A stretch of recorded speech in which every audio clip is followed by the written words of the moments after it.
Agenda, September 18th, 2008. Roll call, Mr. Clerk. Sir. Mr. Baker. Here. Mr. Cox. Here. Mr. Dominic.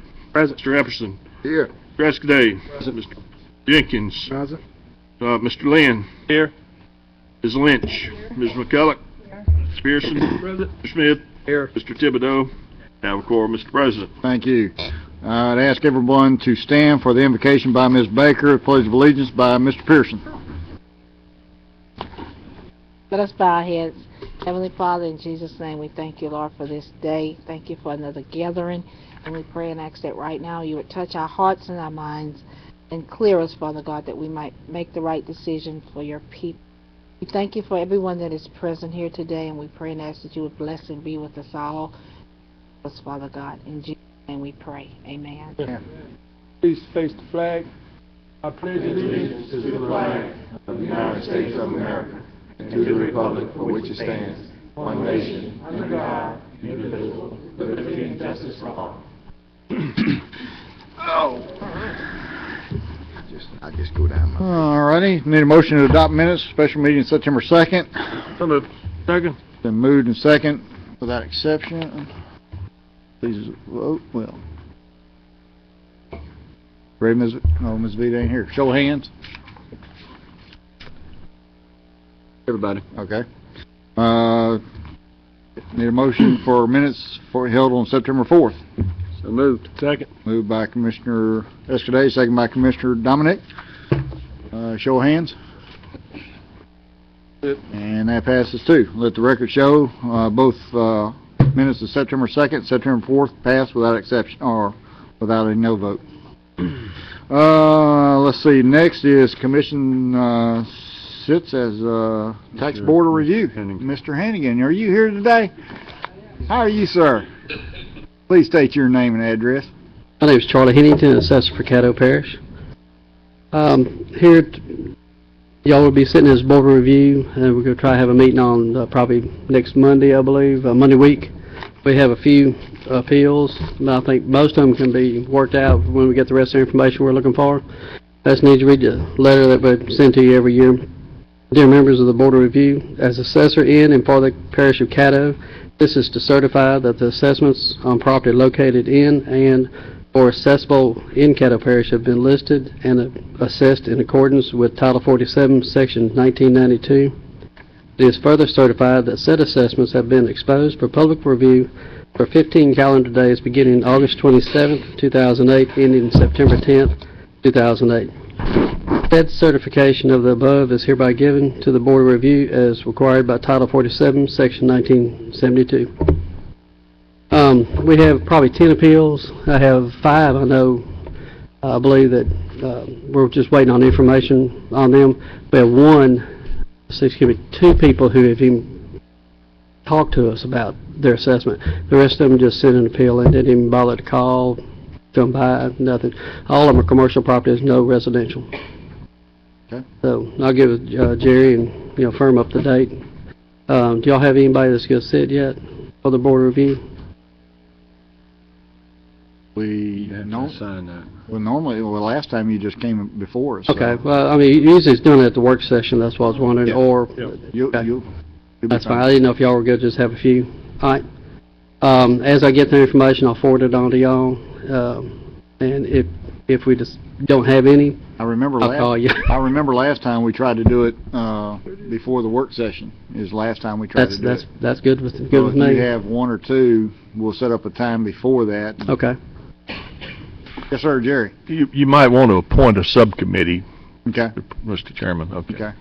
I'll get with our members Okay. and get with Jerry, and we'll get it set up. All right. As I find out more, I'll call Jerry and tell him I'll send the appeals on to him tomorrow. Okay. Thank you. Thanks, sir. Thank you. All right. Ms. Lynn, Mr. Lynn, I have you on here, but I think that's from our last meeting. I believe that is correct. Ms. Vita, if you could clear that off, because you know how confused I can get. And how? Oh, watch it now. Be nice. Special resolutions, Mr. Clerk. At this time, I'd like for the chamber to stand, and I would like to invite the family of Ms. Monica Lockett, Kendrick Ferris, to join me down in front.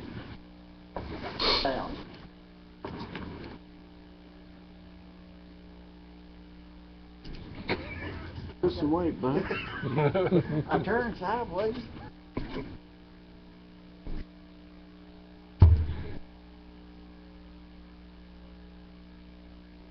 Come on, Kyle.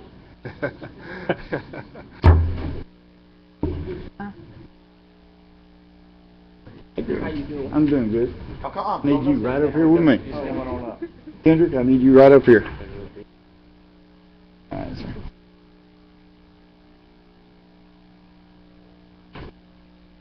All righty. All right. Mr. Spears, if you please. Yes, sir. We have a resolution proclaiming Kendrick Ferris Day. Whereas the Caddo Parish Commission desires to give appropriate recognition to those young people of Caddo Parish who aspire, strive, and excel, and who in so doing reflect much honor and prestige upon this parish. And it takes special pleasure in doing so when those individuals are members of the Caddo Parish Commission extended family. And whereas Kendrick Ferris, the 22-year-old son of Facilities and Maintenance Department employee Monica Lockett, the brother of Yashika Lockett of the Animal Services Department, and the nephew of Muriel Burns, Detention Manager at Juvenile Services, represented his city, his parish, state, and nation as a member of the U.S. Olympic weightlifting team competing in Beijing, China during August. As an Olympian, Kendrick Ferris joined some 10,500 other athletes in the world's most elite competitive arena to vie for honor and personal achievement.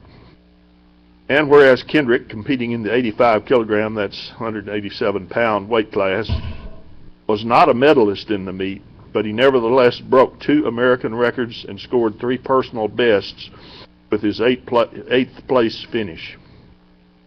Despite being the 4th lightest competitor out of 21, he lifted 202 kilograms, that's 445 pounds, in the clean and jerk, breaking his own American record. This, added to his 160 kilogram snatch lift, gave him a composite score of 362 kilograms, 798 pounds for the 2 lifts, for a new national record. Whereas he was cheered on in his quest by his mother, who, with the enthusiastic support of numerous local friends, co-workers, and associates and commissioners, was able to travel to Beijing for the event. Locally, much fervent attention was given by friends, family members, and supporters to the telecast of the event.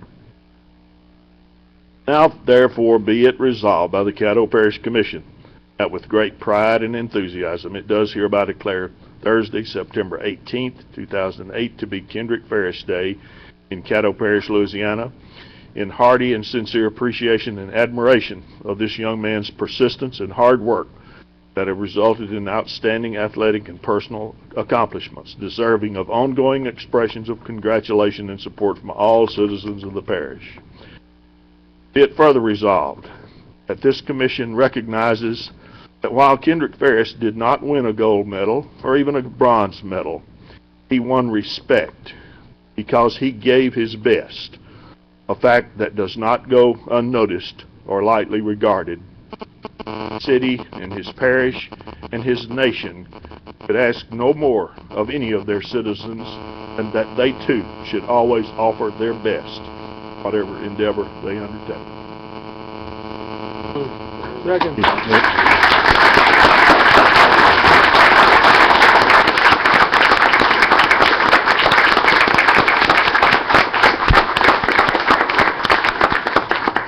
And just to put in perspective, 400 and how many pounds?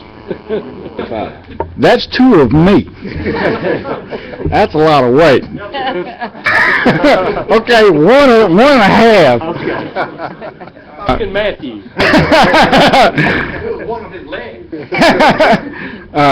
We are proud of you and the legacy that you're going to leave behind for young men in Caddo Parish and Shreveport. We were behind you 100%. We hope that in 4 more years you go back and you bring that gold medal back home to Caddo Parish. A few words to you. Well, first thing I gotta say, I'd like to thank God. Honestly, man, I'm so blessed just to have the positive people in my life. My mother, my coach / my father. I mean, he's done so much for me.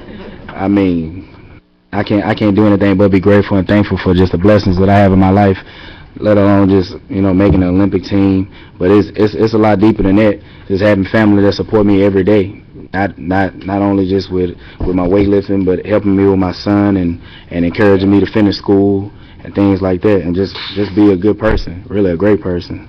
And man, all I can say is that I'm blessed, and I'm happy that everybody in Shreveport, Louisiana, and surrounding areas was they supported me on my journey to Beijing and back home. And I look forward to training and going to London and bringing that medal home. Yes.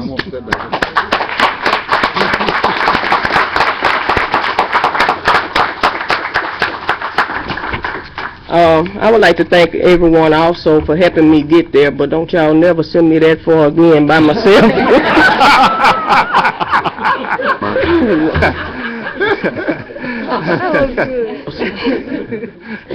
Thanks once again. God bless all of y'all. I couldn't have did it without y'all, so thank y'all very much. And hold, and hold one step. I've got a couple of people who want to say something. But first, Coach, he's got your hat. No, There he it has. is. No, he has. If he can lift 400 pounds, have anything. I just really, I certainly applaud him and his efforts and just for being a good role model for kids. But also, for those of you who really don't know, Kyle Pierce has been a godsend to young men like him, and I don't want to minimize his efforts at all, because you've done yourself proud, your family proud, your community and this country proud. Kyle worked with my son years and years ago with an old beat-up Cadillac hauling weights around in the back of that car, wherever he could get a stand to put kids, to teach kids proper weightlifting. That's what he did, and he wasn't getting paid a dime. We got him on it. Went to Colorado and got that program that's none like any in the country, the first in this country, weightlifting training center. And we got that here, and he's just been on the ground, and LSU adopted it, and it's just been a wonderful for not only this young man, but a lot of young men, a lot of schools. And we're just really, really proud of the program and proud of what you meant to us and what you meant to this country. So thank you, Kyle, and thank you, Kendrick, and your family, your support family, and don't forget to give a little back. Every time you get a little back. Thank you. Ms. McCullough. Yes, prior to Mama going to Beijing, I didn't get an opportunity, Mama, to give you my $100. So I would like to, at this time, present this $100 to Kenneth and congratulate you for your congratulations. I have a 300-pound son that I want you to work with, okay? Mr. Epperson. I understand that there's an eligible bachelorette out there with a pretty wavy hair. Better when I was coming inside. Kendrick, I'd just like to, take time out to applaud you on your efforts. I wasn't able to catch it nowhere on TV, but Mr. Lynn would keep us informed when it was going to be on the website and all of that. So I got on that computer and grabbed it every chance I could get, and we were very, very proud of you. And keep up the good work and continue in the vein that you're going in. You will continuously be blessed, and that gold medal will be yours in London. Ms. Lynch. I just want to say congratulations. I'm sure you've been getting my messages. Okay. Congratulations. Man, what kind of message you been sending? To be installed. Young To be Kevin. installed. But anyway, I don't know. again. Young for you. Ms. Baker. I just want to also give my congratulations to you as well, to both of you and to the entire family, because I know what it's like to get that family support, and job well done. And if you had asked me, I would have went over there with you. You know now. Before we leave, I should Coach, be up was there there also. anything you'd like to say? Because you've seen this young man go through a lot of hard times, and maybe you could shine some light as far as what he went through and what somebody else might could look at if they started this.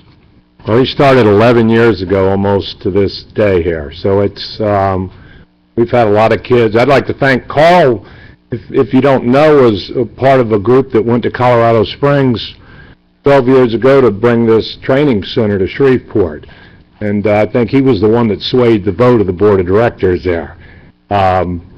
So we started this center, and Kendrick, along with many other kids that have come through there, some of them had as much or maybe more talent than Kendrick, but he was that kid that had that persistence that showed up at the gym every day, day in and day out, and he trains 5 days a week, 3 to 4 hours a session. So he's in the gym 15 to 20 hours a week, and has done that. He took a month off here. But, after 11 years in the gym, I think he deserved the month off. He was back in the gym yesterday training again. And if y'all got any kids or put the word out, this is a free program for kids still. It's at LSUS.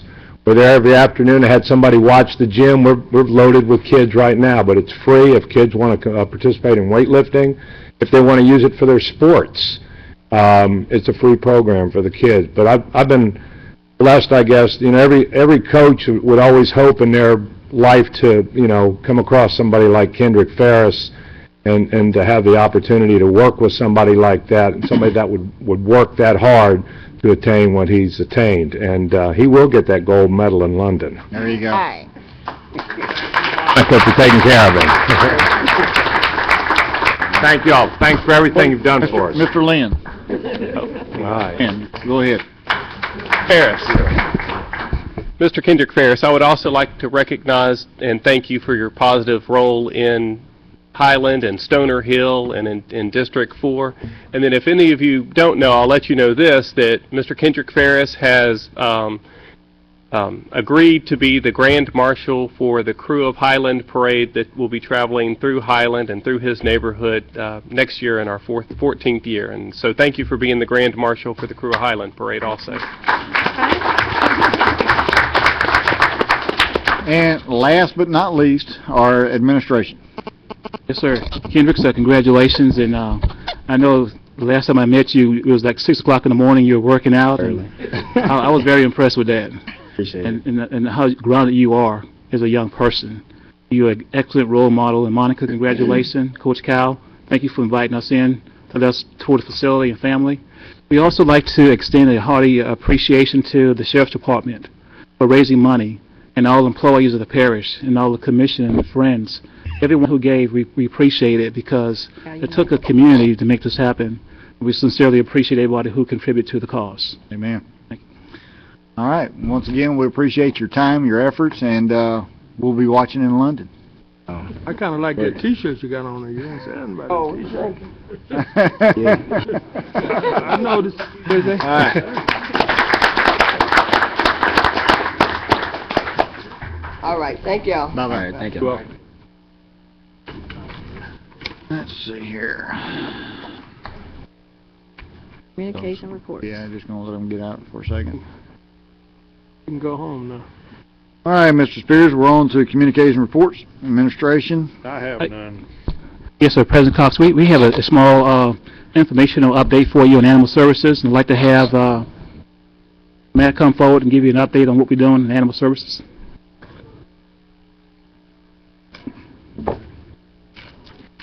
Thank you, everyone. Good afternoon.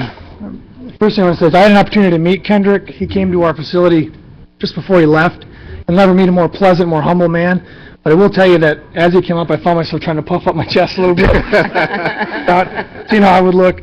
I just want to give you an update on some of the progress we have in our continued evolution in animal services. The first thing I want to point out is these two individuals are here. They could stand up. What you'll see is this is Roman Walker, who's been with us 2 years, and Dallas Lyons, who's been with us 18 years. Reason that I wanted to point them out is these are the new uniforms. This is our new look animal control officers. We had to replace them anyways, and we thought it was time for a philosophy change. There you go. Looks very You'll also see that these two always have smiles on their faces. These are indicative of the attitude and the work ethic that we're trying to surround ourselves with. So, just so you, if you see them around, this is what our officers look like. This is them doing their job.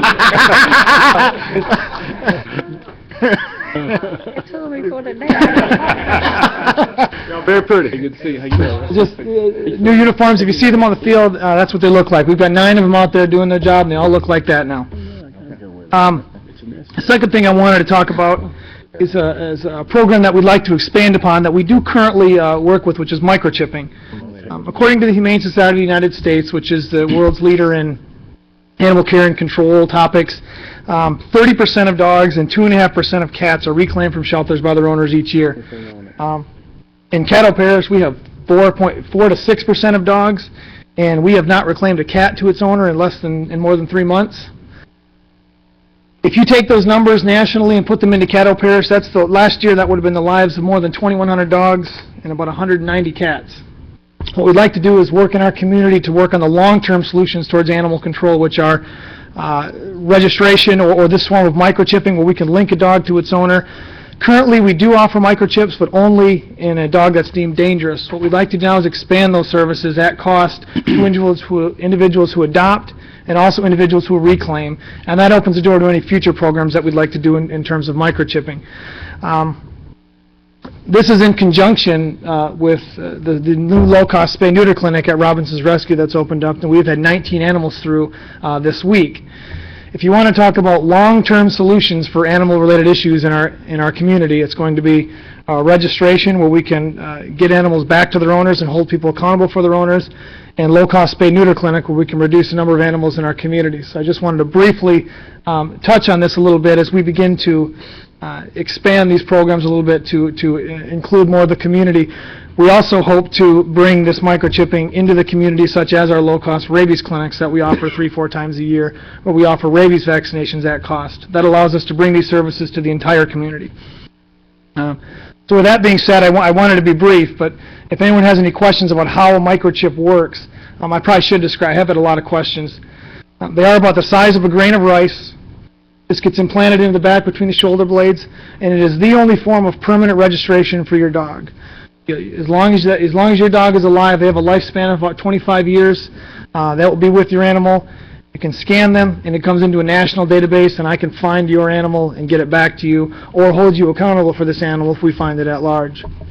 So with that being said, I want to open myself up to anybody who has any questions on microchipping or on rabies vaccination clinics that we offer, or anything about animal services that you might have come up. You are putting I'm sorry, Mr. Jenkins first, then Mr. Epperson. Mr. Jenkins? I yield to the chair if you want to. Okay, a quick question. Y'all are putting flyers out at the pet stores and groomers and all that? For what? Just advertisement? We have not yet. Right now what we have is we do off-site adoptions at Petco on Saturdays. We also do have our website that we maintain. The new computer program that we have will make that much more accessible to the community. We can actually put links on other websites, and it will always our available animals will always pop up on the screens.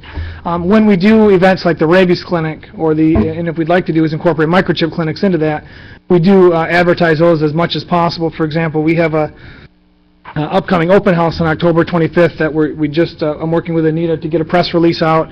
We also are trying to get some time on the radio to promote that, and that's kind of the efforts that we make to make those information available to the public.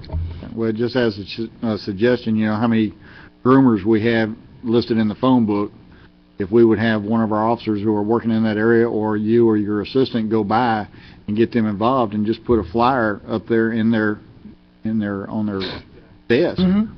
That gets it out more. Oh, we can definitely. There's a lot of areas or a lot of people that don't think about that, and if they're dropping their pet off, they see it right there. So that's just a suggestion. Yeah, exactly. Well, I agree with you, and we've actually been looking at some more outreach and how we can incorporate ourselves in other different aspects of the of the community. For example, our public relations or our community humane programs coordinator was at one of the churches today. I had about 25 children talking to them about dog bite prevention. He also took some animals to an adoption event at a salon just for people. Yeah. And we adopted 4 animals right from that location. So we are trying to find other locations other than your typical just the animal shelter and just our website that we have in the past. So. Okay. Mr. Jenkins. Thank you, Mr. President. I just wanted to take this opportunity to express my appreciation to administration and to Mr. Pepper for the prompt and excellent response to citizens' concerns in Country Club and Westwood for that increase in the mosquitoes we saw after the heavy rains. Job well done. Thank you very much. Welcome, sir. Thank you, sir. Mr. Epperson. Matt, are you going to participate in the, I think it's the Pioneer Days or the Greenwood Festival? I believe it's upcoming this month. I've not heard about it, but we can. We can definitely take part in that. But I think the boots may be all gone now, the spaces, because I got mine last year. But you're certainly welcome to share the space that I had. I got mine last year, but I'm pretty sure they sold out now. We could get some informational pamphlets or something out there. Well, yeah, definitely. We can get some information on our mosquito control and also our animal services. Right, I can put our humane programs coordinator myself will work on that with you. I'll get in touch with you hopefully in the next couple of days. I'll find out the exact date and let you know. Thank you very much. And lastly, I was given a photocopy. It's from a newspaper, AP Associated Press. It's, Michigan woman gets prison term for fatal dog attacks. It happened in Livingston County. I actually know the person who investigated that one. 91-year-old woman. 2 people. 2 people? 2 people died after they were attacked by dogs. And after the, in the work session, I asked if we could start looking at that. So, Ms. Donna and... Yes, both Donna and I have been looking and researching. Got a lot of I've the got research this if you want it, and that way you can... yeah, in Michigan, if your animal kills someone, it could be up to involuntary manslaughter if your animal kills someone. So. And inside the state of Louisiana, they just get a ticket. Yeah. So we need. We'll work on that, and we'll have a response to you as soon as we have it developed. Thank you, sir. And job well done during the hurricane. Thank you. Okay. President Costa, I have one last item. Edwin Scott, would you come forward, please? Thank you all. Thank you, sir. He gonna do it. Most of their, He gonna do it. church sit right here. You're not in trouble. Yeah. I'd just like to let you all know that this Sunday, Edwin is going to be installed as the new pastor at the Hollywood Baptist Church, and that will take place this Sunday at 2:30 at Stonewall Baptist Church. And new pastor before us here. Woody. Minister, so I'm going to pass the basket if y'all have it. Ms. Lynch, he's already walked off. Go ahead. Go ahead, Edwin. He forgot to mention that church is in my district. That's correct. Gonna be there then. I don't know if I'll make it there, but Sunday. But also, that particular church was the church I was baptized in 1971. So, congratulations, Mr. Scott. Oh, Lord. Baptized. Okay. President Clark, that concludes my report for this time. Thank you, sir.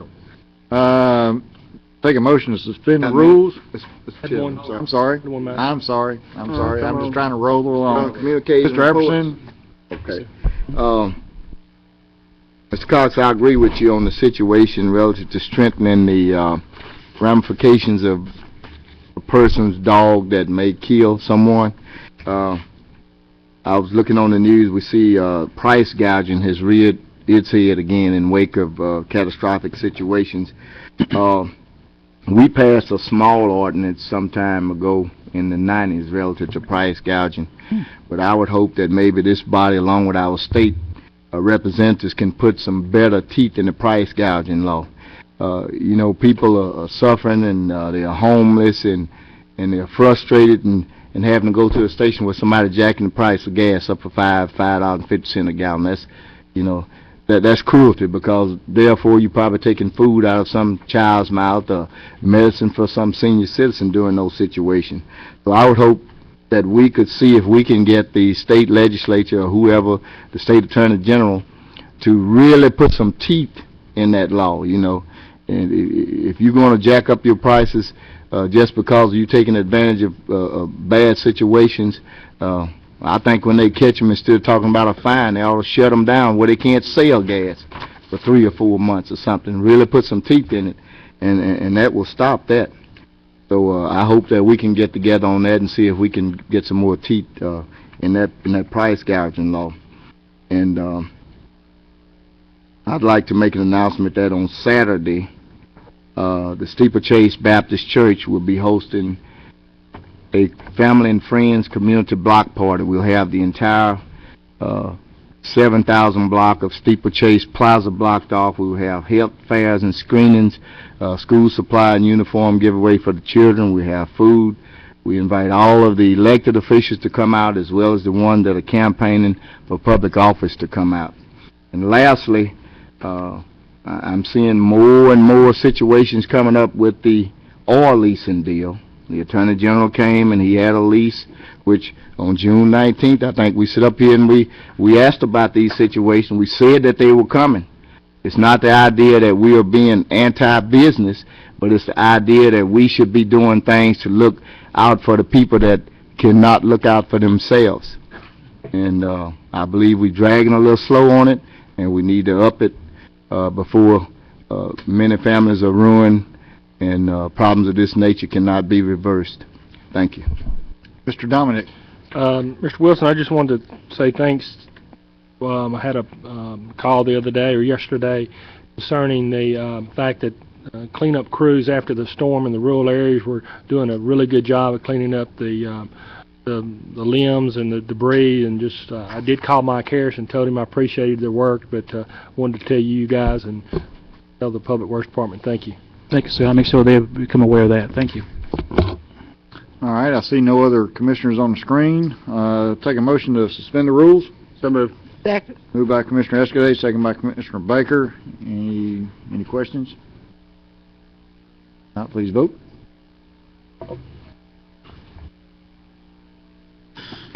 That passes. I have one card in Mr. Josh Clayton. If you will, step forward. Address the commission. Of course, this is He wants to speak at that this on is the on- zoning case, This is on the P1308. zoning case, so you'll speak at that time. Okay, so we'll bring you back up. Ask if there's anybody here to speak on matters other than zoning. Okay, thanks, sir. Is there anyone else here to speak on matters besides zoning? Move we go back into regular session. Without exception? Mr. Spears? Yes, sir. Move to our zoning cases. First is a zoning case appeal, P1108, Caddo Parish Fire District Number 5 is the applicant. Jack Hardy's the appellant. They're requesting MPC approval for proposed fire station. The MPC approved the request. The appellant is appealing. Is there anyone here to speak in favor of this zoning case? If it is, please come up.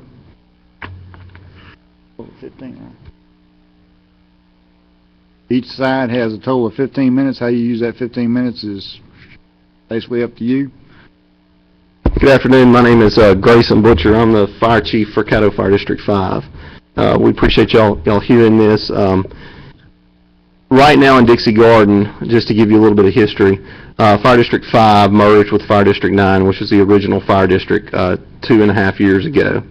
Right now we have a basically it's just a metal building with a bathroom and an office in it. We're not able to keep any firemen over there at night, so right now we have a staff of 4 to 5 firemen per shift, and we send one person over there during the day from 8 to 5, and then after that they have to go back to the central station to sleep because we don't have any sleeping arrangements for them over there, or kitchen or anything like that. Right now our response time to the Dixie Garden area from the central station on Leonard Road, which is off Ellaby Road, is about 9 to 10 minutes depending on what part of Dixie Garden we go to. So when we passed our bond issue actually in July, our goal was to start an ambulance transport business, or not a business, but ambulance transport, and also to build a fire station in Dixie Garden. Those were the two main purposes for that bond issue. The bond issue passed with about 75% of the voters approving both the bond issue and a new service fee. we have looked all over Dixie Garden for land. The land where the present station is, we are leasing that land, and it is basically just where the station is. We have talked to the people that own the land. They're not interested in selling it to us, and we hate to do $700,000 worth of improvements to a piece of land that we do not, or a station that we don't own. We had that happen to us at the Overton Brooks station that we had that the Holy Angels took back from us. So we're real reluctant to spend that kind of money. So we searched all around. I also am a real estate broker and a real estate appraiser, and I used everything that I had to try to find some land over there, and this parcel of land was the only parcel of land that we could find. The original plans, I've got Mr. Brian McNew with us, he's our architect. The original plans had the station a little bit closer to the street, closer to Dixie Garden. When we got opposition from the residents, we had two people, basically, we only had one person show up to a meeting, and he was the Dixie Garden Homeowners Association president, who is a Shreveport fireman. He came and talked to us and was against it. So we looked, couldn't find anything, so we spent about a month doing that, and with time being the essence and the possibility of life or property, we decided to move on with this piece of property. After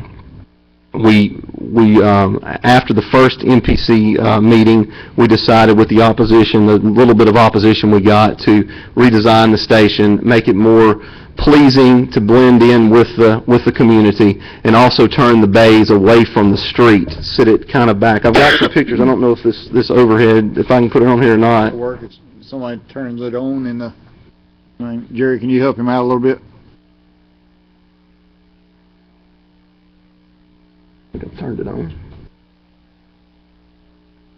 Now don't come down here and break our machine now. I think it's going. Okay. What we did is, the piece of property is fairly deep. We moved the station back 200 feet from the roadway. The road, Dixie Garden Road, is right here, and so we moved the station back about 200 feet. We also put the bays facing away from any houses. Mr. Hardy, who is appealing this is his house right here. So we're 200 feet back. The NPC also required us to put up an 8-foot privacy fence from here all the way back to protect his house from that. The front of the building will be facing this way, and then the bays are off to the side. The front of the building is proposed to look similar to this, which I think is pretty appealing. I think it looks good. It blends in with some of the more rural-looking properties in the area. But that's what the front of the building will look like. Right now, this is what is on the property right now. There's a small wood frame house that is pretty much deteriorated. We will tear that down. That's the house, and then that's Mr. Hardy's house right there. Here's a little bit better picture of the house. And this is what, you can just tell the house is in pretty bad shape. That's the back of the house. And then, to give you all a good idea of where we're at, we're about 3 houses off of East 70th Street, which, you know, the intersection of Burt Coons and East 70th is very busy. Some of the people behind, across the street, Mr. Gable, who's a homeowners association president, he was against it, and he's got East 70th Street less than probably 50 feet from the back of his house. So, you know, fire trucks, ambulances run up East 70th Street, turn the sirens on right there. We're wanting to be good neighbors over there. We feel like this is something that's definitely needed. As a fire chief, I've been the fire chief in Dixie Garden since 2000. We think this is something that's needed, it's important, or we wouldn't be doing it.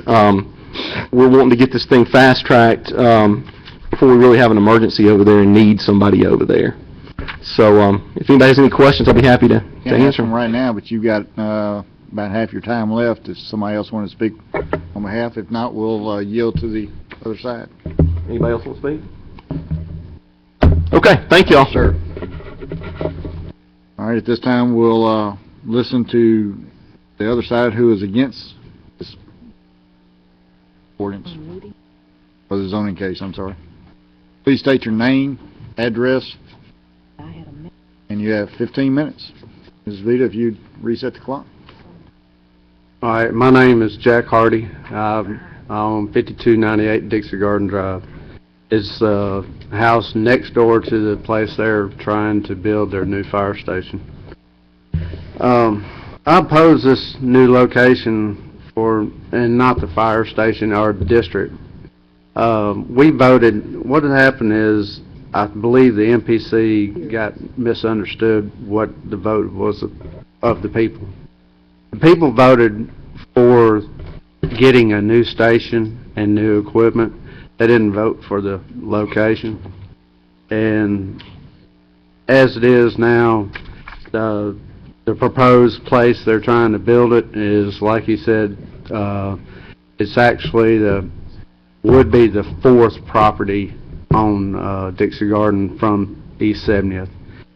We've proposed several different locations for him to look at as other alternate locations to build his fire station. And he says he's a realtor and all this, and he's trying to hurry this through. Well, we found a half a dozen different locations. And what I think the main issue is, he can purchase this property a lot cheaper than he can the other. And that's the facts, what I believe. And as it is, the people, we turned in several petitions to MPC with several names. And what we did, we didn't go to each house in the neighborhood. We went and took from one end and we went to the other end and in the middle in different places, asking them what they thought about this new operation. We've never had ambulance service in Dixie Garden area. We've had fire trucks. They're always talking about they only make so many calls. Well, they're going to have a lot more calls with this ambulance deal. Plus, South Shreveport's growing like wildfire. I mean, if you've been across Jimmy Davis Bridge anytime recently, it's awful. And then on top of that, they're building all these new shopping centers, and everybody's wanting to go to them, and the Home Depot and Lowe's, and you know it. But as it is, we purchased our properties, our homes. The other person that's been appealing this is Drew Gable. He is a Shreveport fireman, and he lives directly across the property that the proposed site. He's not able to be here today because he is working at the fire station, and he told me to ask, to let y'all know that. We bought our properties because of the location, and it's country living. It's not in the city limits. We have our horses, we have different kind of animals, and that's the reason we bought our our homes and our properties this way. We didn't purchase our properties to have diesel engines and flashing lights and sirens and PA systems waking us up. Exactly, they're going to be right next door to my house. He showed you a picture of the property that they wanted to build. Their driveway will run 20 foot from my window of my bedroom. Now, I'm not a real good sleeper anyway, but he also told me, he goes, well, we're not going to turn our sirens on in case there's traffic. Well, there's traffic up and down Dixie Garden, well, all the time, especially, in morning times and evening times, because that's a major cut through for people that live in Shreveport. And it's a shame, because the traffic's already bad enough. We don't need any more. And like I said, we have horses. We have several people got small kids, elderly people. We have a variety of all different kinds of people there. And what's upsetting about this is every location that they've built new fire stations at now are not exactly in the neighborhoods. They're on the outskirts of the neighborhoods. They just spent ton of money, built a new one out there for Southern Trace. It is not at the old location. It's built on Southern Loop. And they hadn't even opened it yet. But I don't believe, I don't know the exact facts why they didn't build it right there, but I would imagine it's the homeowners didn't really want it right there in their neighborhood. But they didn't have a whole lot of room. Also, this property that they're intending to build on is a narrow lot. It's not really wide enough to do exactly what they're wanting to do. It might possibly be done, but the equipment eventually is going to get bigger and just like everything else. And then they won't have enough room to make the turns, and then they'll be running over the fence or something like that. The noise and the flashing lights what's bugging me more than anything. Every time each shift is supposed to crank up, test their equipment, make sure everything works. That way they know they're prepared to go. Well, if you know anything about horses and stuff like that, if they turn that on, well, you got a horse that they say, he also made a comment earlier at the MPC meeting that they have horses next to a station over there where he lives conveniently, and they get used to it. Well, I have several different kinds of horses, and needless to say, I rotate them out. I don't bring all of them in at the same time, and I'm not going to. But I don't need them breaking through the fence and getting out on East 70th because of the fire trucks. I mean, what came first, the horse or the truck? The horse. And the way I look at it, especially, and if you look at the law, I believe it reads that way, especially in Texas. In Louisiana, I believe it does too. But we are, you know, our neighborhood is quiet, it's country living, and we don't have all the, this is what I wrote down for, it's a country living style near the city. We bought our properties for that particular reason. We own a little extra land where we have our animals. We don't want to lose what we've got. The value of our property. I've called 2 or 3 different appraisers. I asked them what they would think would happen if they did build this station next to my house. Well, 3 out of the 4 appraisers said definitely it would lose value. I'm not into losing money. I mean, I bought my property. That's my big investment. I mean, I want to pass this on to my family if I continue to want to live there. To be honest with you, how many of y'all would like to live next to a fire station? I mean, I don't see any hands. Here to talk, not ask questions. We can't Yeah. ask questions. Yeah. Well, that's exactly what I'm trying to say. The reason why there's not more people here, of course, there's only been a couple of us actually opposed, you know, been at the meetings, is because generally most of the people there signed a petition. They said, well, that's good enough. They don't want to, you know, take time out of their busy days. They don't want to take off of work to come up and fight. Myself and Drew Gable have done so. Drew's done more than I have.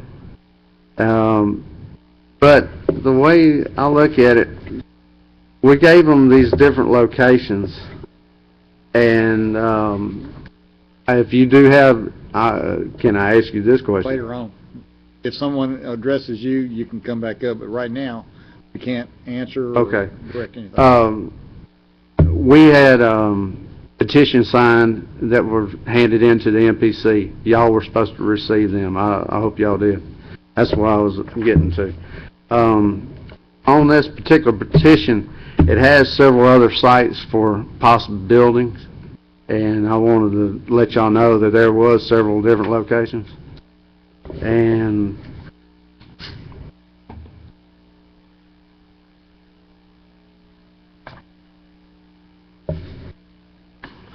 I don't know what else to say. I mean, I'm to the end. I mean, I don't understand why the convenience for them would be to be on the outskirts, because the majority of their calls are not even in Dixie Garden. They're on the outskirts. I believe it would be a better way for them to get to an accident. I'm not telling you to build it on the wrong side of the road or anything like that. I want you to be on where you can get ease into traffic. But where they're trying to build this is a narrow road, which the old station with one truck or whatever has been working fine because they only had that. But now they're trying to have this new ambulance service plus new equipment. I believe it's going to be more of a headache than they realize, and I believe they're going to need a bigger place to actually do all this. And I appreciate your time. All right, thank you, sir. Anyone else to speak against this? Mr. Spears? Sure. Goes to the next case.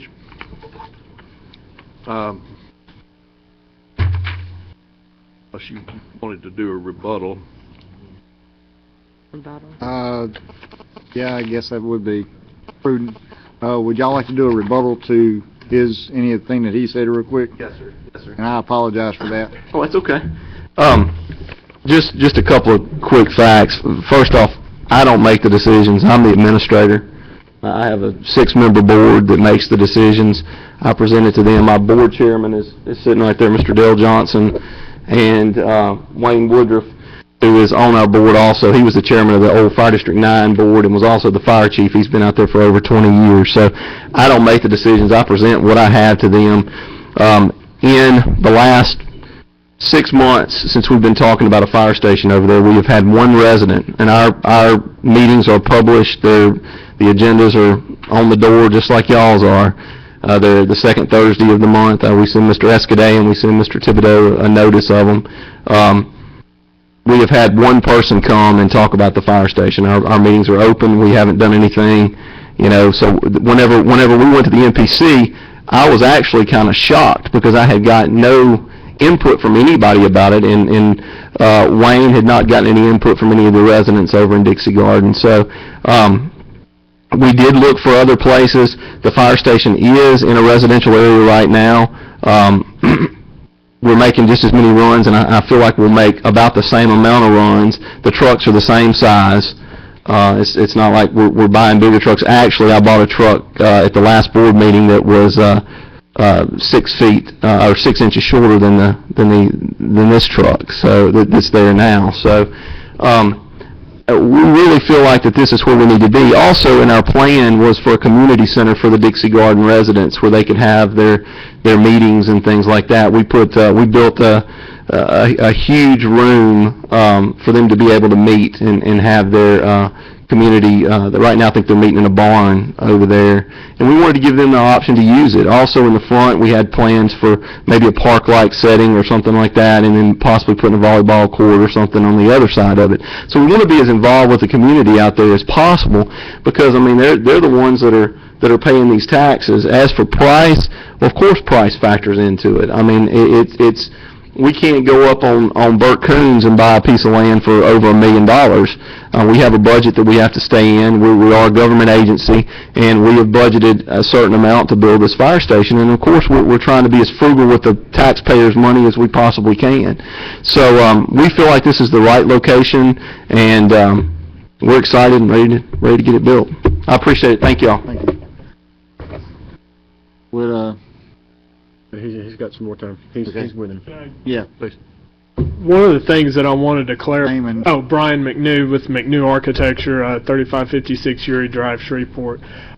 We do a lot of work for Shreveport Fire Department, and to clarify what was stated earlier, Fire Station 22, which is out at Providence, will be within the Providence neighborhood. It does face Southern Loop. We were the architects, associate architects on that fire station, and the neighborhood has just not gotten there yet. So just for your information, that fire station will be an integral part of that neighborhood, and houses will eventually be around it.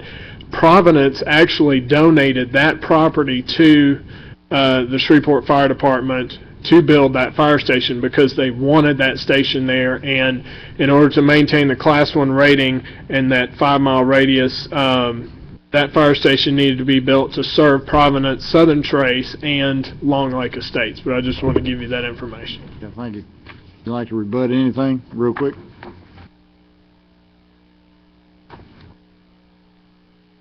Give you a couple minutes.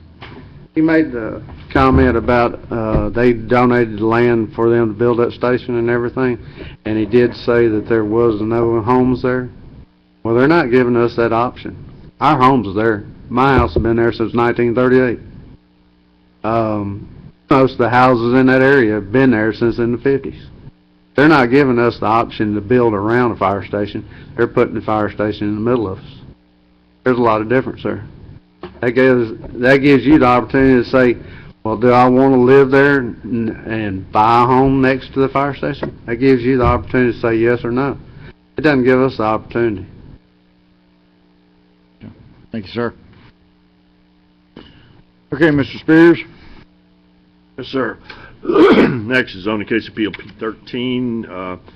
Troleo Properties LLC's applicant appellate requesting to rezone property at Ellerby Road and Redrick Drive for a parking lot.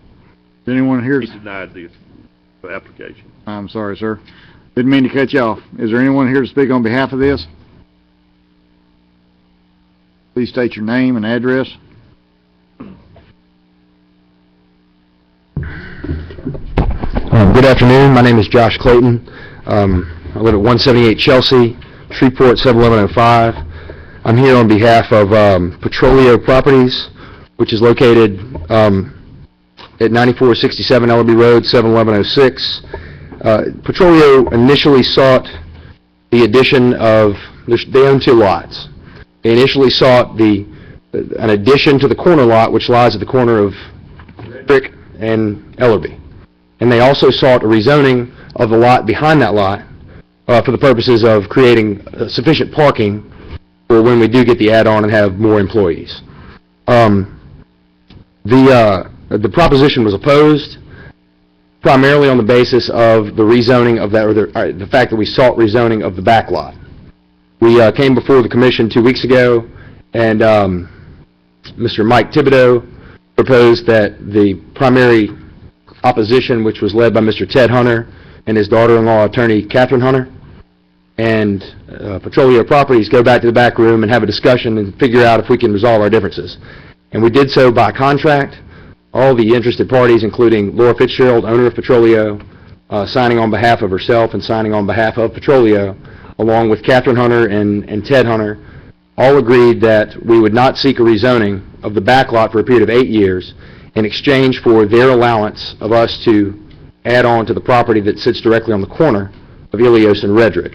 And you have before you today, from my understanding, a packet that was prepared by the folks at Petroleo, and also a motion to go ahead and move this forward that was drafted by Mr. Mike Thibodeau. And to conclude, for Petroleo Properties' interest in this, I would ask that the commission move forward and approve the motion that's set forth by Mr. Thibodeau. Thank you, sir. That motion. We have the motion here. Yeah. Answer any questions about the packet, or we can't answer any questions right now, but we thank have you. the motion from. Motion, but I was wondering what packet he's talking about. I think that was just something that. This. Got it? This is it. Your district took it. You're good. Oh, thank you. I got it. All right, is there anyone here to speak against this motion or this zoning appeal? Okay. I got mixed.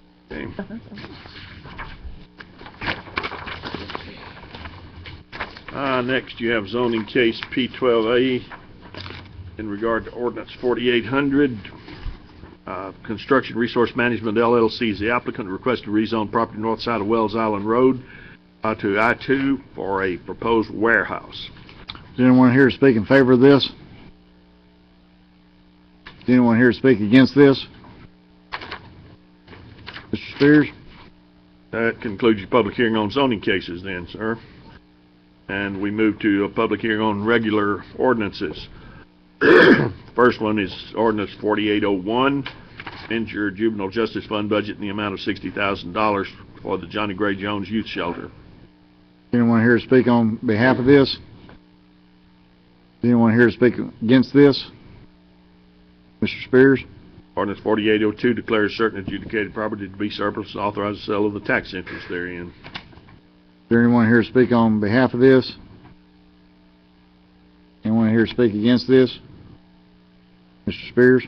Ordinance 4803 deems some surplus firearms to be surplus, authorize their transfer to the sheriff's office. Is anyone here to speak for this?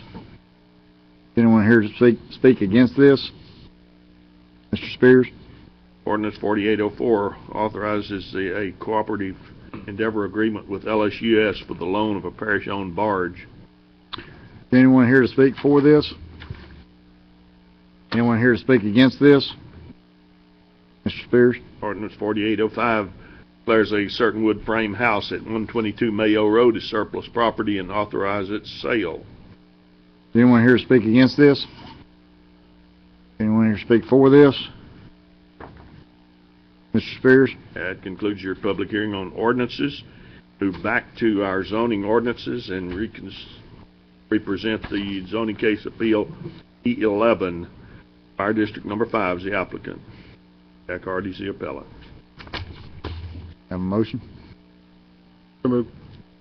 Second.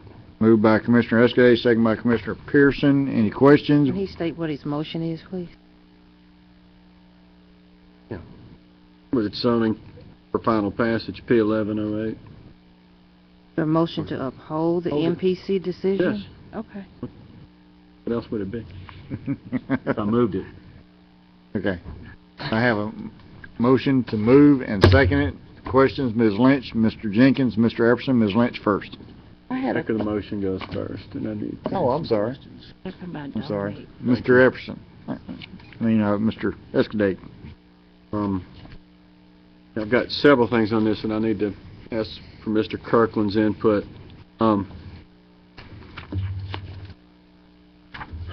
And the chiefs as well, if you guys could just come up here. Chief, Mr. Kirkland.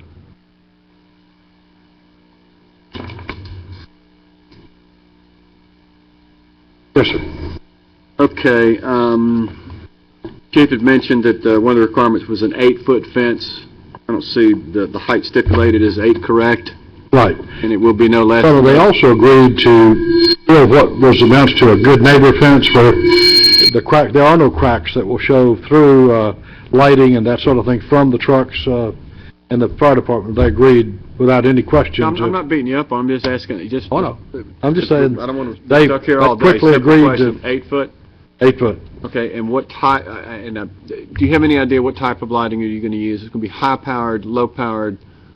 No, sir, I don't, and I wish the architect was still here, but he's left. We will do whatever we need to do as far as lighting. The main part that needs to be lit would be probably like a security light on the front of the building, where if we have somebody that comes up in the middle of the night for parking, and then probably another security type light just to cover the bay area of the station where if we're out, we'll be able to see. Right. John, we have existing ordinances that already speak to that, which require that lighting to be internalized, i.e. facing inward toward the property and the improvements. Who's going to be in charge of that station? As far as You? Me, yes, sir. Are you going to be residing there? Are you going to be somewhere? I mean, where are you going to spend most of your time? I will spend most of my time at the central station. We have So who's going to be specifically supervising that station? we have a captain that's on duty per shift. I do make trips to that station daily. Okay. It was mentioned that because possibly that you were going to have ambulance service, it was going to have an increase in cost. Do you anticipate that to be a fact? No, sir, not for that area, I don't. What do the people that live out there do now for ambulance service? Right now, Ballantyne Ambulance is the provider for the parish.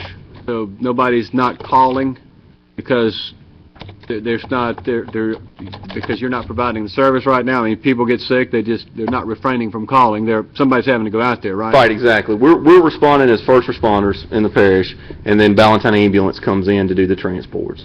And that's been like So that then the amount of calls is going to depend on the amount of incidents that happen out there. And I have no way of knowing. Beyond your control? Right.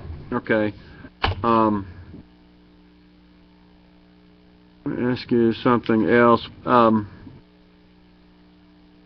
Mr. Kirkland, Party had mentioned something about the appraisals going down. Of course, I don't see any appraisals. He said he talked to some people. I mean, and I trust your advice on this. Is that likely or not? The value of the property? It's not been our experience that that's true. As most of you know, this is an exception use, and we have schools, churches, fire stations, and even cemeteries in residential neighborhoods. But we try to deal with whatever issues, parking, lighting, design. But I have never, in my 21 years of service as planning director, gotten a single complaint about a fire station. Now, fire station's probably one of the most welcome of these uses in our entire land use area, because they're seen as a place where kids go to put air in bicycle tires, and it's a friendly sort of environment. And yeah, there's going to be some noise from time to time, but they're out saving a life or saving a home or a property, and they're just seen as, my use of I'm word, asking you friendly. to defend them. I just want you to know, is the property likely to go up or down in value? Just simple answers, please. Right. Okay. Last question. I lost my train of thought listening to all that mess. Tell us how you really feel. Oh, I'm sorry. That's good. I stay on point. And okay. I think that'll do. That's fine. I've talked to Mr. Hardy off and on for months about this thing, and and there's some bad things about it. Because if I agree with him, I'll answer your question. No, I would not want it next to my property if I was you. But then by the same token, you have to understand that if we use the logic and the argument you presented, that we would create fire districts and sewer districts and water districts and build them, and then we'd hope people came around them to utilize them. In my experience, especially in Dixie Garden, everybody wants to be left alone out there, and they don't want the parish or the fire districts or anybody to have anything to do with it unless there's a problem. And then this is where they come running for some sort of satisfaction. And that's unfortunate, too. And I understand that it may affect your quality of peace of mind in life, but in the end, all I've seen presented was a petition with 6 signatures on them that comes from 3 addresses. The voters obviously, I'm talking about within Dixie Garden. The voters obviously out there want the new fire station. They wouldn't have approved the tax, and though I hope it's not a major inconvenience, I hope they're a good neighbor to you. And maybe they can find other property, and I'm sure it's more expensive, but they're dealing with taxpayers' dollars. I think they've been wise in trying to do the best that they can. And as unfortunate as it is, it's probably the best place for it, and it's where it needs to be, and I'd ask you to support it. Thank you. I have Ms. Lynch, Mr. Jenkins, Mr. Epperson. Ms. Lynch. My question was for the fire chief to ask, when you all went out for the tax, was there any discussion at that time about a location? I mean, at your public hearing, talking with that community? Yes, ma'am. In fact, we had 3, and I think it was 3 public forums that were advertised. We tried to get the news media to advertise it, but unfortunately we're kind of small to them. But we did put signs out, saying we're having a public meeting on it. And in fact, Mr. Gable was at one of the public meetings because he knew where we were planning on building the fire station. So yes, ma'am, I actually walked every house in Dixie Garden explaining to the residents, or myself or the assistant chief did, explaining to the residents what we were doing. We had maybe out of the 200 or 300 homes over there, we had maybe 2 or 3 people ask us about the location. And when they asked us, we told them, we've got an option to buy a piece of land subject to zoning approval, and this is where it's at. And we reached no opposition. One thing in one of these public meetings that we had, Mr. Gable was asked by Linus Elston, our secretary of the board, where do you suggest we put the station? Didn't have an answer. Then she asked him, if it wasn't across the street from your house, would you be against it? And he said no. So, I mean, I'm kind of like what Mr. Escudé said. I mean, it's going to have to be near somebody. Mr. Hardy also said something about the Southern Trace station. That's our station. Southern Trace donated that land to us and built us that fire station back in 1984. So they wanted it there. So, I hope I've answered your question. I know I've gone around a little bit, but... Well, let me ask you, have you all met, I guess, outside of MPC with the 6 or however many people it is that are on record for opposing it? We have met with Drew Gable, who has been their spokesman. In fact, Drew's been to 2 or 3 of our board meetings, and I actually saw Drew today. So, yes, we have spoke with them. Since the MPC hearing? Yes, ma'am. Yes, ma'am. No resolution, no, everybody's still pretty much... Yes, ma'am. Thank you. Thank you. Mr. Jenkins. My question got answered during the discussion with Commissioner Escudé. Thank you, sir. Mr. Epperson. Mine too, I found the petition. Mr. Lynn. What type of sound deadening material will be used with the fence to keep the noise of the engines down, no matter where the station may be? They're going to be, like you said, good neighbor fences. There'll be wood. It'll be a wood fence that'll be kind of stacked like that. I don't know if there's really going to be any sound deadening. The barriers on I-49, for instance, have the baffles that actually shut down sound considerably going through neighborhoods. Could anything like that be used on the interior? I hadn't thought about that option at all, but that there is a possibility. I'm sure costs, I don't know what they cost, but we do have a budget that we have to stay within. But, I mean, we'd be happy to look at that. It costs less than property on Burt Coons. Definitely so, yes, sir. Yes, sir. That's all. Thank you. The chair has one question. Who has a picture of that layout? I can get you one. Could you get that and put it on the screen?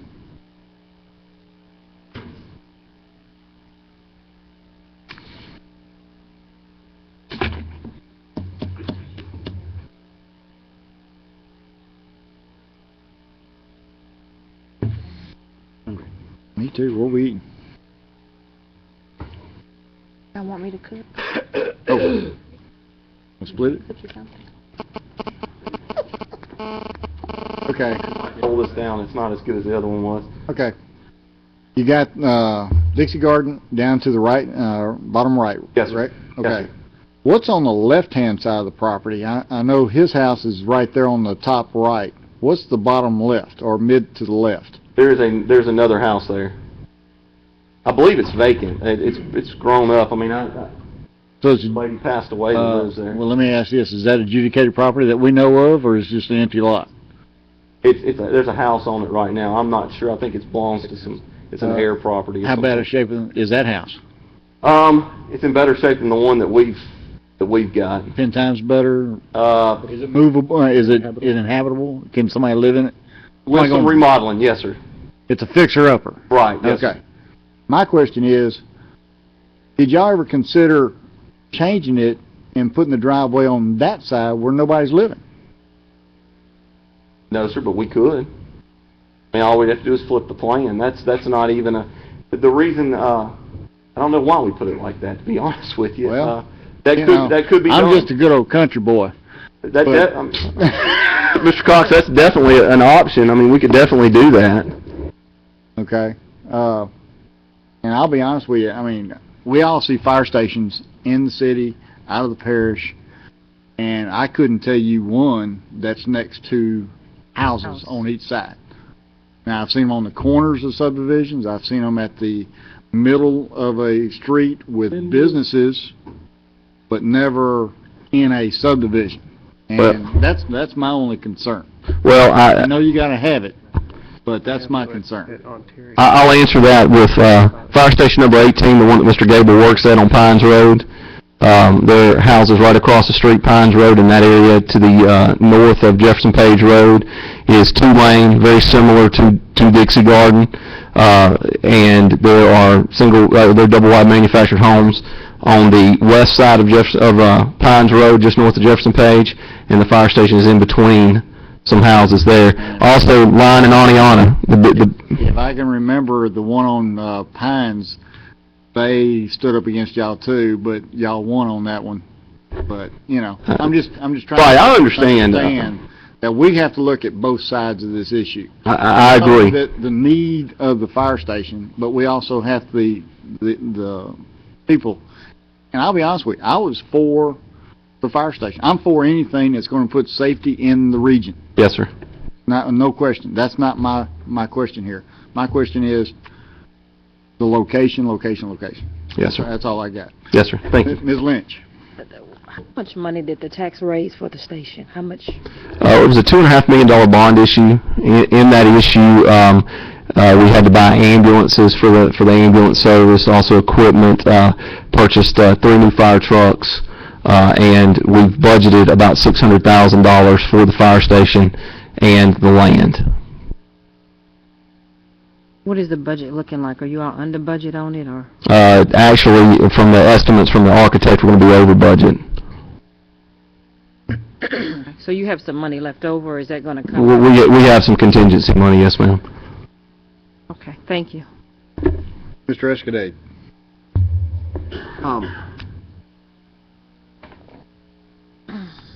What kind of access is there onto the lot currently? There's a driveway on actually on the side that Mr. Cox was talking about. It's grown up. I mean, it's a culvert and it's yes, grown sir. up? Yes, okay. sir. I know your architect left. Mm-hmm. Would you have a problem shifting the plan? I have no problem with it, no, sir. Okay. Then, would you be willing to, unless it's for some reason becomes impossible, within reason, to not agree to do that? That way, at least, Mr. Hardy is affected minimally. He's going to be affected no matter what. And in the future, whoever decides to move next door knows it going in there. That's where it is. Yes, sir. I believe that would definitely be something that could be done. Are you willing to do that? Unless, like I said, of course, there's some EPA reason or some, you understand. Right. Yes, sir. I mean, I would think so. I mean, I can't speak for the board, but I would think so. They're there. I mean, do you guys see a problem with it? Okay. Is that a stipulation? I'm not, okay. No, that's okay. That's good. Okay. At this time, wait a minute. No, they're just whispering. What's it, whipping? Whispering. Okay. Your train of thought. Keep it good. I'm finished. Ms. McCullough. Yes, I was listening at, it sounds like, what's your name, sir, in the planet? Party. Yeah, you're interested in the country life, and I'm a country girl, whether you know it or not, and I love the country. But in my district, the Lakeview Fire Station, it sits in a residential area, and also there's another fire station on David Raines Road off of MLK, Good idea. and it sits in a residential area, and it's been there for some years. And I have yet to have any residents complain about noise or any problems, with the fire stations sitting in the residential areas. I mean, it seems to be, as I heard, a family-friendly type environment. So I would think that, with the fire station being there, you wouldn't have a whole lot of problems or your privacy wouldn't be interrupted. I wanted to share that with the commission. I have 2 in my district like that. Of course, we're not in the country, but we don't have any problems as far as, keeping peace in the neighborhood. And it's been there for years. Both of them have been there for years and years. Ms. Lynch? I'm sorry. Mr. Jefferson. Sorry there, sir. Chief, I realize you have some board members here, but the architect isn't here. And John, I think I might would want to see something whereas you met with the architect and the board and you made a formal decision to bring back, but just to sort of sit here now Because I don't, it may cause something. It may be some kind of problem over on that other side that may affect you moving that drive on that other side. What do you think? What we did, Mr. Epperson, whenever we came to the NPC meeting and saw the opposition, I went and met with the architect and I said, we've got to have some way to have a solution. I think about my house is actually for sale, but I lived on Leonard Road right across from the Central Fire Station. And I bought that piece of property prior to the fire station having it donated. So it was kind of like Mr. Hardy's situation. I'm not quite as close, but there is some noise related with the fire station. And I was telling my board chairman and also the architect, is there any way we can kind of flip this thing around to keep the engines right off of Mr. Hardy's property? And actually, we were sitting there, and that's just the way it got flipped. I don't believe there's any, we just flipped it and tried to fit it in there. I don't think there's any environmental issues that I know of, but, that's basically, it was just kind of the luck of the draw. That's what side it ended up on. Ms. Lynch? My question is to this gentleman, what's his name? Hardy. Mr. Hardy. If that were the case that drive got flipped, would that, I guess, make it more amenable to you? Or based on the opposition and you're talking with the neighbors and all of that?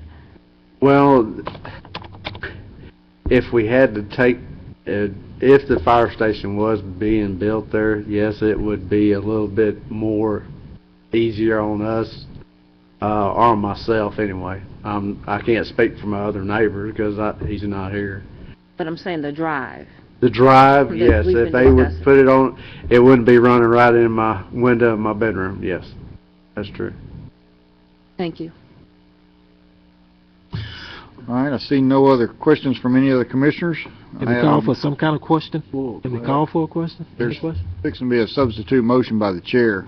I'd like to make a substitute motion upon approval of the architect flipping it, that we pass this motion as is, but we have to have that in where the architect agrees, the MPC agrees, Mr. Hardy agrees.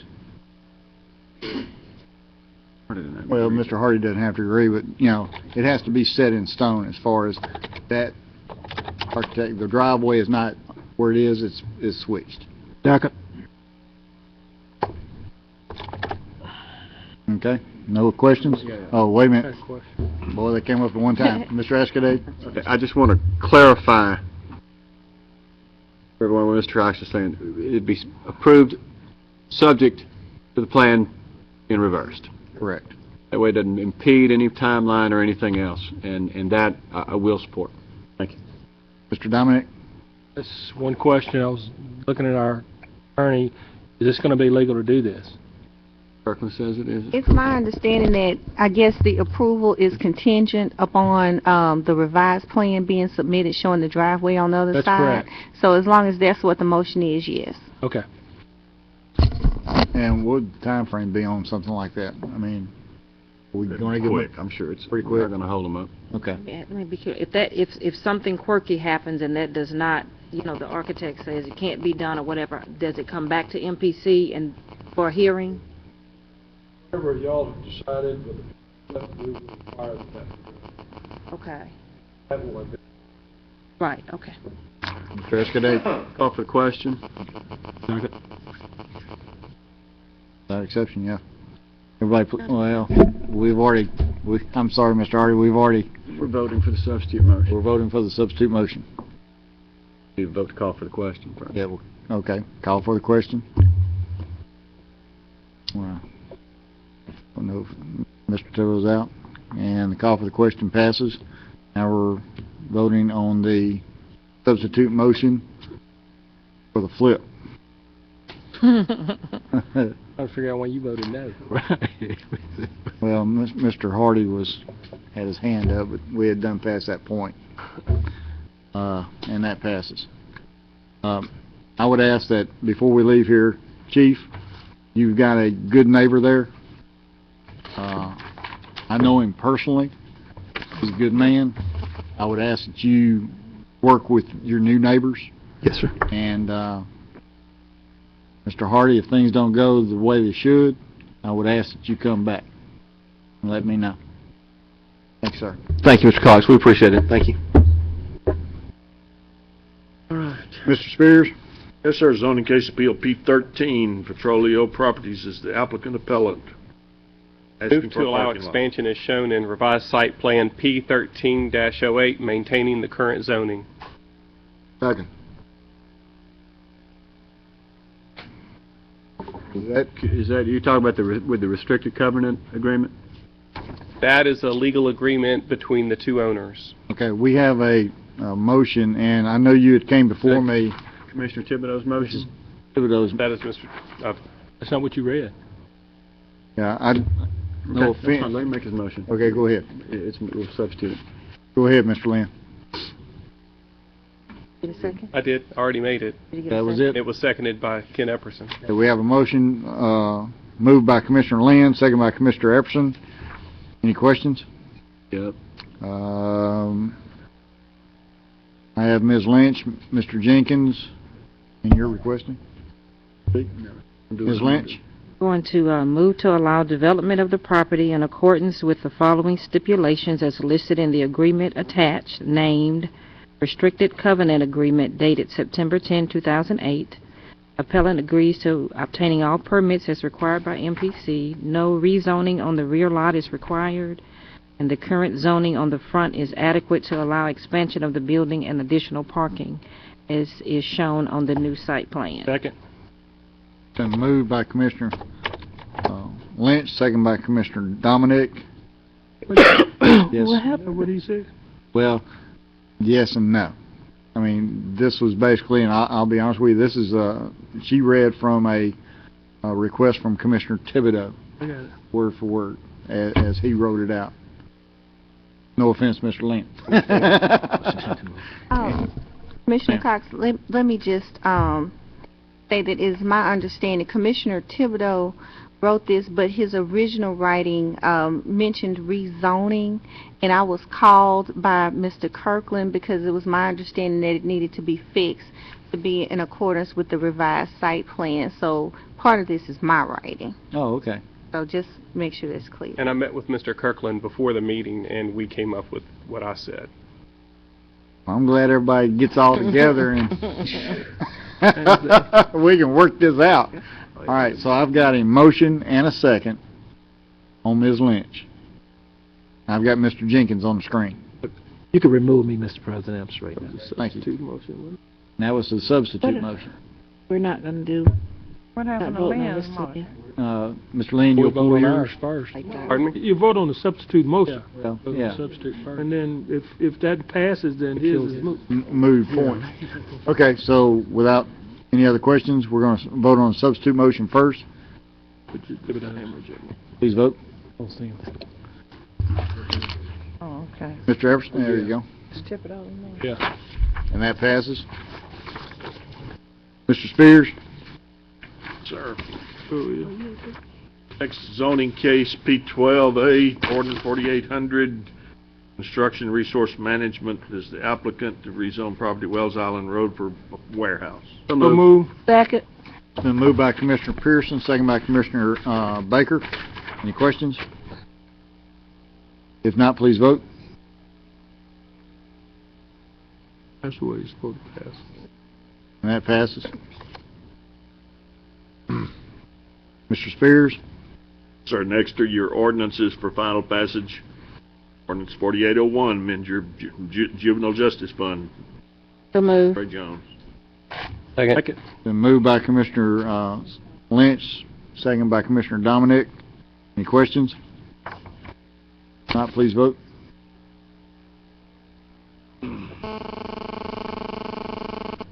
And that passes. Mr. Spears?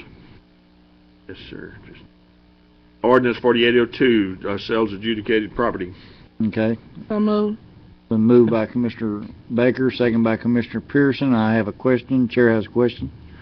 I'd like to make a substitute motion. Pass this motion but drop number 8. Second.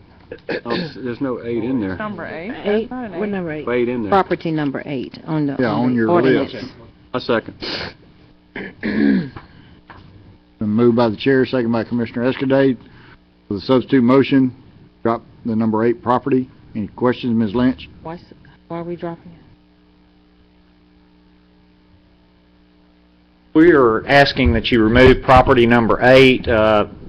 Commissioner Thibodeau and I met on that. And property number 8 is actually the Redrick Road, which the Petroleo people were just talking about. The road itself is adjudicated. And so we're going to try to give the residents out there time to work that out. We'd prefer not to sell their road. Okay, thank you. We have a substitute motion and a second. Any other questions? If not, please vote. And that passes. Mr. Spears? Ordinance 4803 gives firearms to the sheriff's office. So moved. Second. Been moved by Commissioner Pearson, second by Commissioner McCullough. Any questions? I've got Lynch and Mr. Escudate. Ms. Lynch? Mine was from last time. Mr. Escudate? Specifically what firearms? There were some handheld, I think they were automatic pistols that were carried before by ACOs. And they don't no longer have a use for it, so we're going to turn those in, so we won't be responsible for them anymore. ACOs Are they used to- Glocks? Yeah, they're listed. Yes. They're the same weapon that the deputies carry? Yes, sir. Sheriff is going to use them, Yes, sir. not sell them. Use them. Okay, fine. Mhm. Thank you. Any other questions? All right, we have a motion, motion and a second. Everybody please vote. And that passes. Mr. Spears? Sir, ordinance 4804 loans LSUS a parish-owned barge. So moved. Second. Been moved by Commissioner Dominic, second by Commissioner Smith. Any questions? If not, please vote.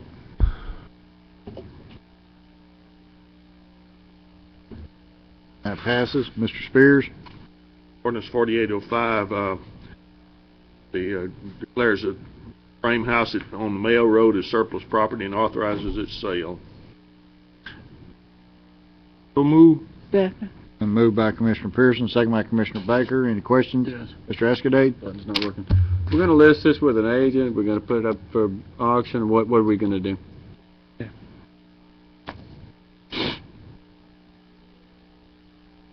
On a bid basis. There's about 3 people, I think, that are interested in the house, and that's the way we've always done them. There's be a sealed bid. What's wrong with the house? It's an old house that was used for facilities and maintenance, had some people that lived there, and facilities and maintenance wants to get out of the rental business, and it happens to be on public works property, and we don't want the house so somebody's going to bid on it, and they're going to haul it off. And they're going to haul it off. Everything else will stay there, just the house disappears. Ms. Lynch? Let me ask you, when you say it's sealed bid, is that a public bid, or is it just people that you know that are interested that are bidding? No, well, we've already done all the public Okay, that's what I announcements and wanted. such, yeah. Okay, thank you. No more questions? Please vote. And that passes. Mr. Spears? Ordinances for introduction by title. Ordinance 4806 amends your juvenile justice fund budget $125,000 for a grant from the Office of Youth Development. Ordinance 4807 authorizes acceptance of an irrevocable donation of certain property in the parish from OK LLC. Ordinance 4808 authorizes the administrator to execute act of donation of adjudicated properties to the church in the name of Jesus Christ. Have a motion to work session minutes, September 15th. You don't have those. I'm sorry, sir. Almost finished, but not quite. Okay. Resolutions? Resolution 32 adopts a plan for residential anti-displacement and relocation assistance for projects funded through the LCDBG. Move. Moved by Commissioner Escudate, second by Commissioner McCullough. Any questions? If not, please vote.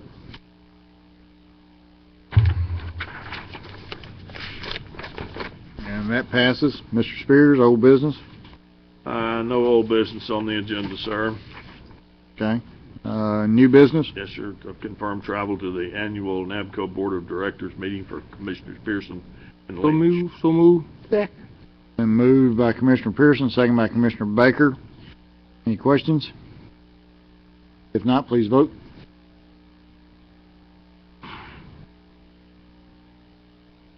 And that passes. Mr. Spears? Confirmed travel to annual Black Caucus of the Louisiana Police Jury Association. So move. Second. Been moved by Commissioner Epperson, second by Commissioner Jenkins. Any questions? If not, please vote.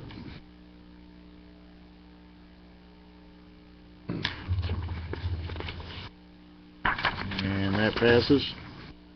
Any questions or comments before we get out of here?